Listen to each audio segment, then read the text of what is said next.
Quel est, selon vous, le nombre de faux comptes que Facebook a supprimé de sa plateforme en 2019 ? Inutile de me donner un chiffre précis, en termes d'ordre de grandeur, à combien estimeriez-vous le nombre de faux comptes ainsi enlevés de la plateforme, sachant que Facebook cherche à avoir un compte par utilisateur humain. D'après vous, parle-t-on de milliers de faux comptes retirés, de dizaines de milliers de faux comptes, de millions ou de quelque chose d'autre encore ?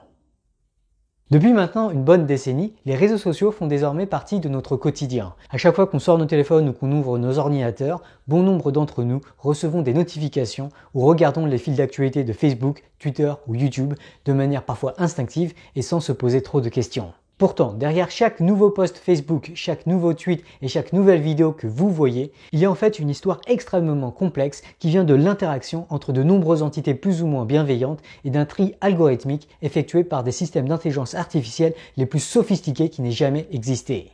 À chaque fois que vous voyez un message sur ces plateformes, il y a eu de nombreuses forces en jeu pour que vous voyez ce message et pas un autre. Et aujourd'hui, j'aimerais insister sur la nature des forces en jeu pour essayer de vous convaincre qu'elles n'agissent généralement pas du tout dans votre intérêt ni dans celui de l'humanité. Et par conséquent, à cause de tout cela, il me semble devenu urgent de considérer que les réseaux sociaux sont devenus dangereux, voire très dangereux.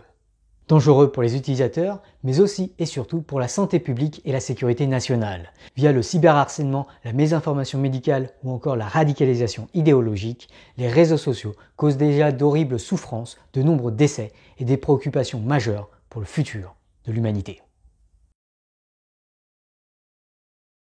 Pour bien mesurer la dangerosité des réseaux sociaux, il est utile de se rendre compte des enjeux que ces réseaux sociaux représentent désormais pour toutes sortes d'acteurs plus ou moins bienveillants. Et qui de mieux pour en parler qu'un général 4 étoiles de l'armée américaine interviewé par Smarter Everyday.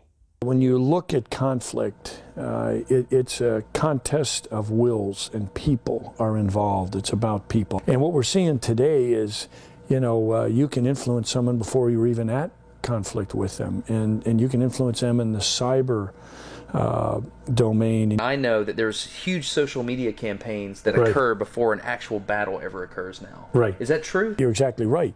They will be working to shape and influence people's perceptions before a conflict even occurs, and hope that what happens is it's a fait accompli, that before we even fire a bullet, they've already won.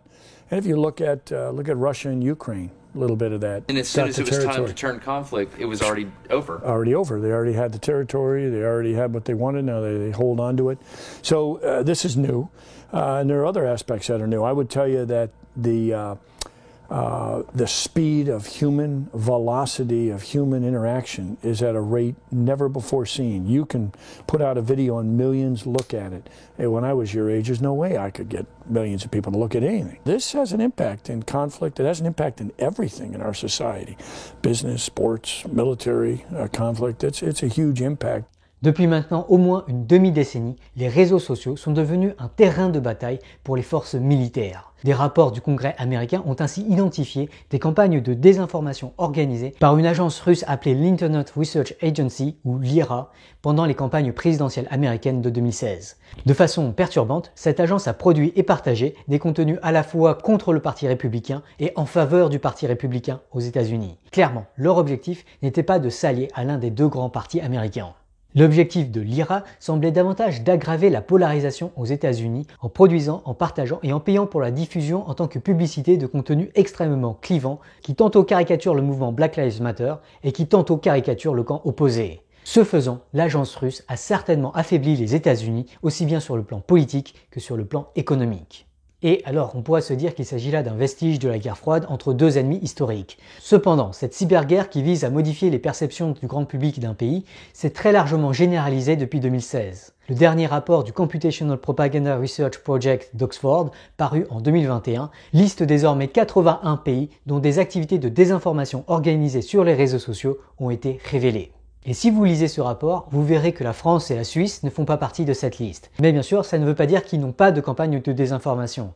S'ils n'apparaissent pas dans cette liste, c'est probablement davantage parce que les services de désinformation de ces pays ont réussi à ne pas se faire détecter. Plus généralement, il faut bien tenir compte du fait que ces campagnes de désinformation organisées ont des incentives énormes à rester secrètes. Comme en parle ce livre du professeur Samuel Woolley, chercheur sur les propagandes du web, l'ampleur de la désinformation est probablement bien plus importante encore que ce que le rapport du Computational Propaganda Research Project révèle.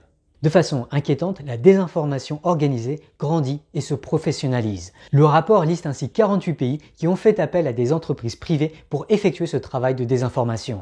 Ces entreprises vont typiquement alors créer de nombreux faux comptes, gérés soit par des bots, soit par des fermes de trolls humains payés pour amplifier la désinformation. Mais les gouvernements semblent loin d'être les seuls à s'engager dans ces campagnes de désinformation. Les entreprises privées ont elles aussi des incentives énormes à favoriser telle ou telle croyance dans l'opinion publique, comme cela l'a été révélé dans le cas de l'industrie du tabac. D'ailleurs, début 2021, le New York Times a révélé une campagne de désinformation de l'entreprise Huawei qui visait à décrédibiliser un projet de loi belge sur la régulation des antennes 5G.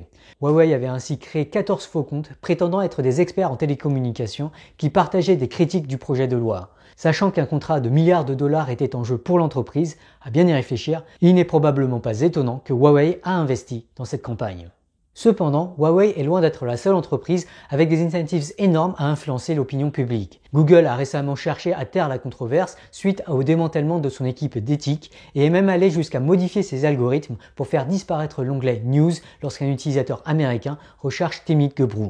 Sachant le contrôle que cette entreprise a déjà sur le web et les incohérences entre ses déclarations publiques et les témoignages de ses chercheurs, je parierais sans trop flipper que Google a massivement investi eux aussi dans des campagnes de désinformation, notamment pour décrédibiliser l'expertise de Timmy Gebru et de Margaret Mitchell. La désinformation organisée peut alors prendre d'autres formes que la simple génération et le simple partage de contenu. Pour décrédibiliser des voix discordantes, certaines campagnes semblent s'appuyer sur du cyberharcèlement pour décourager ou espérer rendre hystériques les opposants à la campagne de désinformation en envoyant des messages en privé ou en public. Certaines campagnes de désinformation semblent toutefois se contenter de systématiquement liker et retweeter tous les messages qui vont dans leur sens, ce qui a le gros avantage de diffuser la désinformation sans se mettre soi-même en avant et qui permet ainsi d'éviter de s'exposer ou d'être révélé. En fait, pour bien mesurer l'ampleur des campagnes de désinformation organisées, il est utile de se tourner vers les résultats des efforts de Facebook pour supprimer les faux comptes. Alors, d'après vous, sachant tout cela, quel est le nombre de faux comptes retirés par Facebook en 2019 ? Quel est votre pari bayésien ? Eh bien, d'après les chiffres de Statista, qui sont tout à fait cohérents avec les chiffres publiés dans d'autres médias, Facebook a retiré 6 milliards de faux comptes de sa plateforme en 2019. 6 milliards de faux comptes. C'est énorme. C'est presque le nombre d'humains sur Terre. En particulier, c'est beaucoup plus que le nombre d'utilisateurs humains de Facebook. Sur Facebook, la majorité des comptes sont des faux comptes. Et ça, c'est Facebook qui a une politique d'un compte par humain, qui a des armées d'ingénieurs pour identifier les faux comptes et les retirer, et qui a des incentives importants venant des annonceurs pour que les publicités publiées sur Facebook conduisent à des achats. Sur d'autres plateformes comme Twitter, Reddit ou Parler, la proportion de faux comptes est certainement beaucoup plus importante. Sur ces plateformes, surtout sur des sujets polarisants et surtout venant de comptes anonymes, il faut sans doute s'attendre à ce que la désinformation organisée soit en fait la norme. Les réseaux sociaux sont sans doute envahis par des campagnes de désinformation et ça les rend extrêmement dangereux. En fait, il semble utile de considérer que les réseaux sociaux sont une sorte de territoire que beaucoup d'entités veulent conquérir. Pour bien comprendre la bataille qui y a lieu, il est nécessaire de comprendre les caractéristiques du terrain sur lequel cette bataille a lieu. Et s'il y a une caractéristique à comprendre de ce terrain, c'est sans doute le fait qu'il est gouverné par la quête de l'attention. Comme je vous l'ai dit en introduction, à chaque fois que vous ouvrez un réseau social sur votre téléphone ou sur votre ordinateur, le contenu que vous y verrez est le résultat d'une histoire très complexe. Cette histoire implique bien sûr le créateur de ce contenu, qui est donc possiblement le résultat d'une campagne de désinformation, mais il est aussi et surtout le résultat de l'algorithme qui a choisi de vous montrer ce contenu plutôt que n'importe lequel des milliards de contenus disponibles sur le réseau social. D'une certaine manière, l'algorithme est alors l'arbitre de la bataille de l'attention. C'est lui qui décide quel morceau de terrain sera gagné par quel créateur de contenu. Et alors, on pourrait imaginer des algorithmes qui répartissent le terrain de manière juste ou qui cherchent à offrir du terrain au contenu de qualité. Mais en pratique, ce n'est pas le cas. Les algorithmes aujourd'hui déployés pour répartir le terrain de l'attention sont conçus quasiment exclusivement pour que les consommateurs des réseaux sociaux restent sur les réseaux sociaux sans tenir compte de la fiabilité informationnelle ou de la sécurité des consommateurs. Si les campagnes de désinformation des agences russes ou des entreprises chinoises permettent de garder les consommateurs sur leur plateforme, les algorithmes vont promouvoir massivement ces campagnes de désinformation. Les algorithmes veulent que l'attention des utilisateurs soit portée sur leur plateforme, ils se contrefoutent de quelle partie de la plateforme sera celle qui aura cette attention.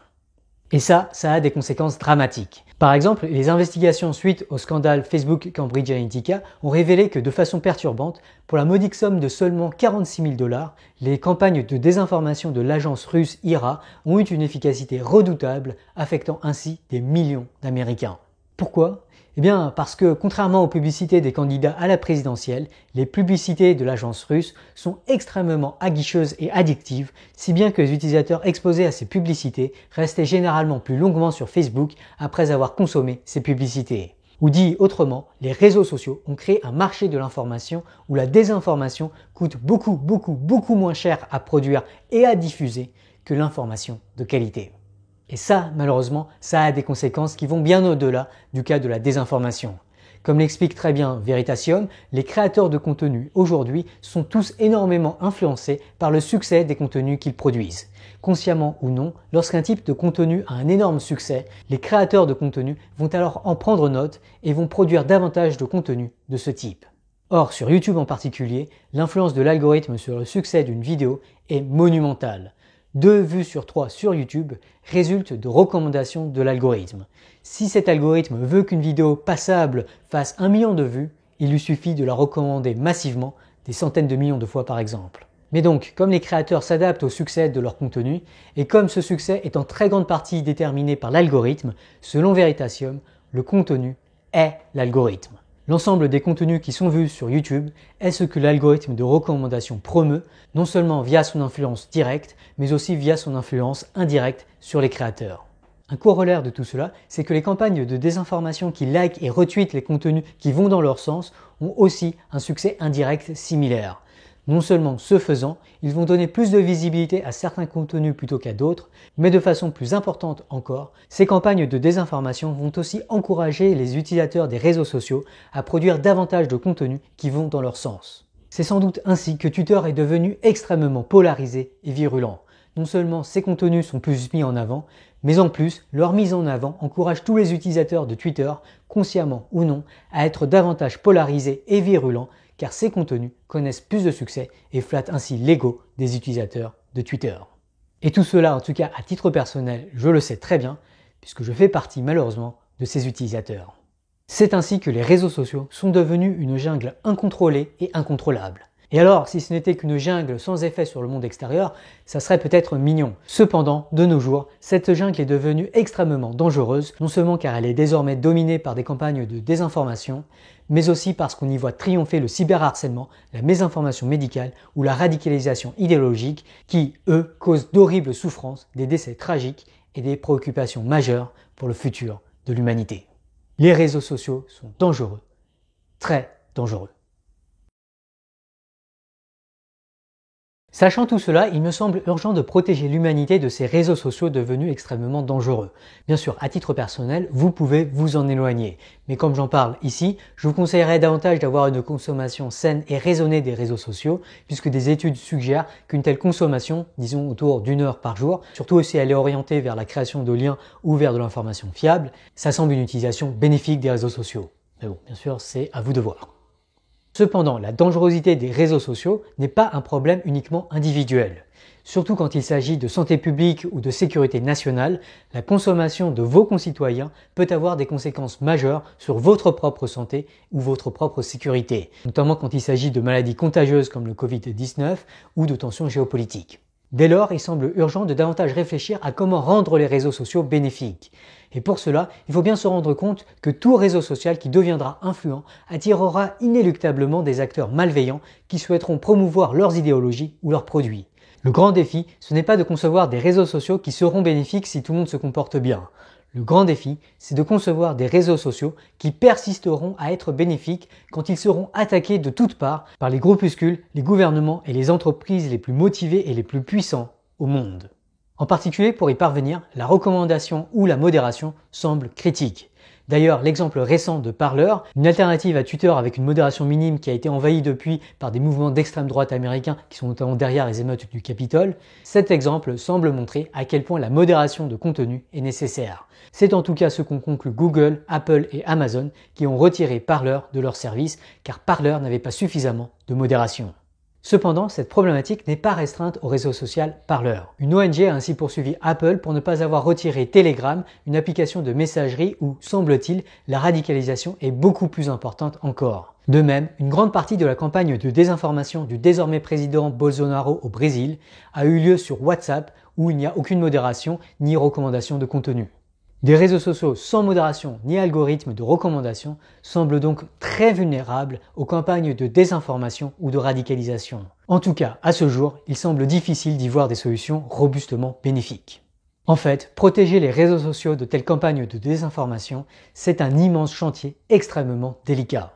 Ceci étant dit, l'exemple de Taïwan nous montre peut-être la voie. Pour permettre des discussions plus constructives, le gouvernement taïwanais a organisé des débats publics sur une plateforme appelée Police. Ce réseau social a la particularité de donner une importance majeure à son algorithme de recommandation et de faire en sorte que cet algorithme promeuve davantage les positions consensuelles. De façon remarquable, ceci permet d'avancer beaucoup plus rapidement dans l'élaboration de lois efficaces pour résoudre des problèmes pourtant controversés. Notez que cette approche ne cache absolument pas les désaccords. Si beaucoup de gens ne sont pas d'accord avec les positions qui paraissent les plus consensuelles aujourd'hui sur la plateforme, ils peuvent tout à fait le faire savoir, ce qui va baisser le classement de la position consensuelle et la remplacer par une position davantage consensuelle. Qui plus est, et surtout, la plateforme fournit de nombreuses analyses statistiques pour permettre de se rendre compte d'à quel point telle ou telle position est consensuelle. Et à bien y réfléchir, il s'agit peut-être là d'une bonne solution pour protéger les réseaux sociaux des campagnes de désinformation.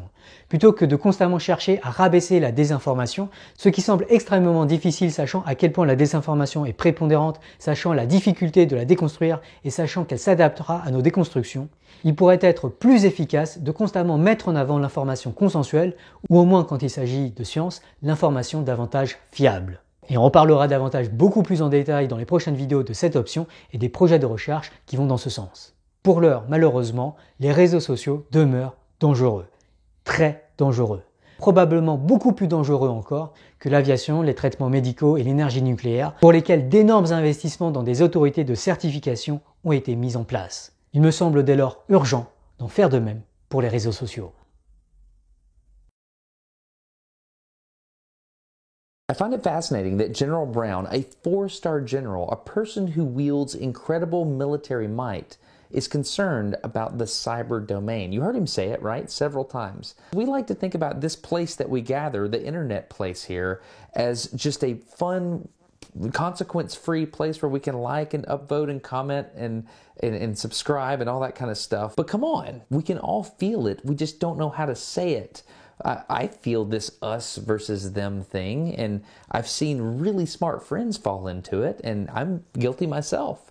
I believe the biggest threat right now is division. They're going to find the division within our society, and they're going to try to amplify it. Political grace, basically the art of disagreeing well. This is the ultimate countermeasure to this kind of attack.